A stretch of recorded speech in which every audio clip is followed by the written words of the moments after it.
Hello అండి. అందరికి నమస్కారం. ఆంధ్రప్రదేశ్‌లో ఓటర్ల జాబితా సవరణ ప్రక్రియలో కీలక నిర్ణయం తీసుకుంది కేంద్ర ఎన్నికల సంఘం. ఏపీలో ప్రస్తుతం జరుగుతున్న ఓటర్ల జాబితా ప్రత్యేక సమగ్ర సవరణ అంటే స్పెషల్ ఇంటెన్సివ్ రివిజన్ కార్యక్రమానికి కేంద్ర ఎన్నికల సంఘం మరో 10 రోజులు గడువు ఇచ్చింది.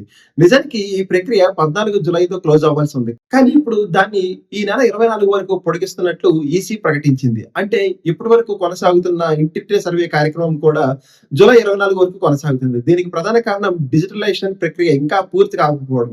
మొదట ప్రకటించిన షెడ్యూల్ ప్రకారం ఓటర్ల నుంచి ఎన్యుమరేషన్ ఫార్ముల స్వీకరణ, అలాగే వాటి డిజిటలైజేషన్ ప్రక్రియ ఈ రోజుతో పూర్తవ్వాలి. కానీ రాష్ట్రంలో కొన్ని నియోజకవర్గాల్లో ఇంకా 5-10% వరకు డిజిటలైజేషన్ పని పెండింగ్ లో ఉందని అధికారులు గుర్తించారు. ఈ పరిస్థితిని దృష్టిలో పెట్టుకుని గడువు పెంచాలని రాష్ట్ర ఎన్నికల అధికారులు కేంద్ర ఎన్నికల సంఘానికి కోరారు. ఆంధ్రప్రదేశ్ ప్రధాన ఎన్నికల అధికారి వివేక్ యాదవ్ సోమవారం కేంద్ర ఎన్నికల సంఘానికి అధికారికంగా ఒక లేఖ రాశారు.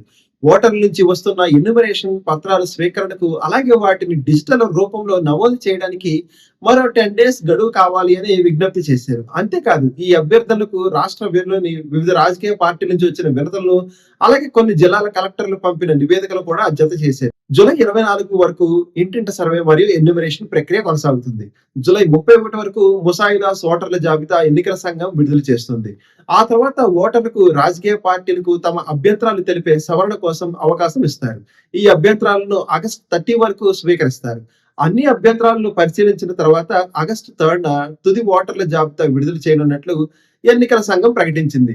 ఇంకా ఫామ్‌లు సమర్పించిన వారు లేదా తమ వివరాలను మార్పు చేయాల్సిన వారు ఈ గడువును ఉపయోగించుకోవచ్చు. థాంక్ యూ అండి. జై హింద్.